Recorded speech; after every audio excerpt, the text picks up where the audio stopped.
শিরিনের খেলা ভেস্তে দিয়ে কোটি কোটি টাকার ব্রাজিলিয়ান হিরে উদ্ধার করল রায়ান আর পারুল। আমরা এমনটাই দেখতে পারব আজকের পর্বে। বিস্তারিত জানতে ভিডিওটি দেখতে থাকুন। গল্পের শুরুতেই দেখা যায় রায়ানদের বাড়িতে পুলিশ হানা দিয়েছে।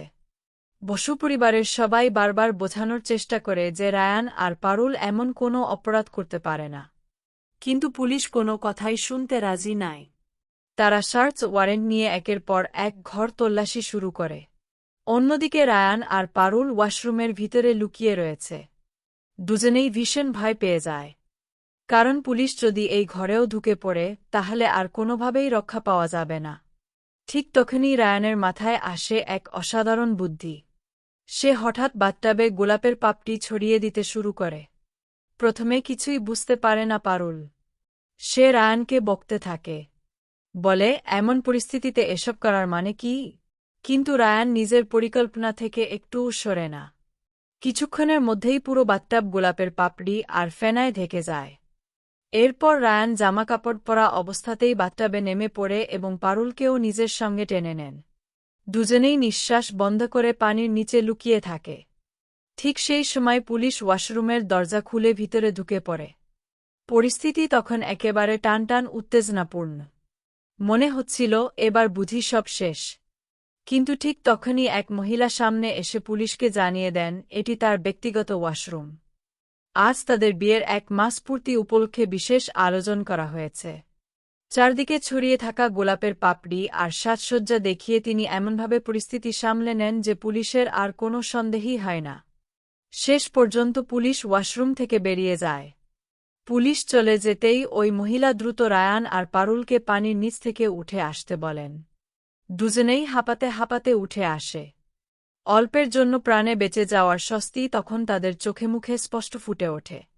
এরপর আমরা দেখতে পাই তল্লাশি চালিয়েও কাউকে খুঁজে না পেয়ে পুলিশ খালি হাতেই ফিরে যাচ্ছে। ঠিক তখনই দাদু স্পষ্ট জানিয়ে দেন রায়ান, পারুল এবং গায়ত্রী সম্পূর্ণ নির্দোষ। তাদের মিথ্যে মামলায় ফাঁসানো হয়েছে। তাই নির্দোষ মানুষকে হয়রানি না করে আসল অপরাধীদের খুঁজে বের করাই পুলিশের দায়িত্ব। কথাটা শুনে পুলিশও আর কোনো উত্তর দিতে পারে না। তারা সেখান থেকে চলে যায়। পুলিশ বেরিয়ে যাওয়ার পর সবাই স্বস্তির নিঃশ্বাস ফেলে। তখন মোল্লার অবাক হয়ে জানতে চায় এতক্ষণ রায়ান আর পারুল কোথায় লুকিয়েছিল। তখন জানা যায় পুরো সময়টাই তারা ওয়াশরুমে লুকিয়েছিল। কিন্তু বিশ্রাম নেওয়ার কোনো সুযোগ নেই, কারণ এখন শুরু হতে চলেছে তাদের সবচেয়ে বড় মিশন। পারুল জানিয়ে দেয় আজ রাতেই তারা যাবে সেই অকশন হাউসে যেখানে দেশের সম্পদ চুরি করে বিক্রি করা হচ্ছে। নকল টাকা তৈরি করা ঠিক নয়, সেটা সে নিজেও জানে। কিন্তু যারা দেশের সম্পদ বিক্রি করে কোটি কোটি টাকা লুটতে চাইছে তাদের শাস্তি দিতেই এই পরিকল্পনা করতে হয়েছে। রায়ানও জানিয়ে দেয় তাদের গোপন পরিচয় হবে ফিনিক্স 007, আর মোল্লার তাদের সেক্রেটারি সেজে সঙ্গে যাবে। আজ রাতেই শুরু হবে অপারেশন ব্রাজিলিয়ান ডায়মন্ড। পরের দৃশ্যে আমরা দেখতে পাই কড়া নিরাপত্তার মধ্যে শুরু হয়েছে সেই বিশাল অকশন। ছদ্মবেশে রায়ান আর পারুল সেখানে পৌঁছে যায়। চারদিকে দেশের বিদেশের নামী ব্যবসায়ীদের ভিড়। কিছুক্ষণ পর মঞ্চে আসে রামলাল সোমানি। এরপর শুরু হয় ব্রাজিলিয়ান হীরের নিলাম। একের পর এক দর বাড়তে থাকে। ঠিক তখনই সবাইকে অবাক করে দিয়ে পারুল সরাসরি 3.5 কোটি টাকার বিড করে বসে। মুহূর্তের মধ্যেই পুরো হলঘর স্তব্ধ হয়ে যায়। এত বড় অঙ্কের বিড দেখে রামলাল সোমানিরও সন্দেহ হতে শুরু করে। সে নিজের লোকদের নির্দেশ দেয় রায়ান আর পারুলের ওপর কড়া নজর রাখতে। তবুও শেষ পর্যন্ত 350 কোটি টাকায় ডিল চূড়ান্ত হয়ে যায়।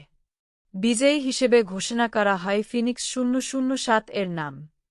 বাইরে থেকে শান্ত থাকলেও ভেতরে ভেতরে ভীষণ ভয় পেতে থাকে পারুল।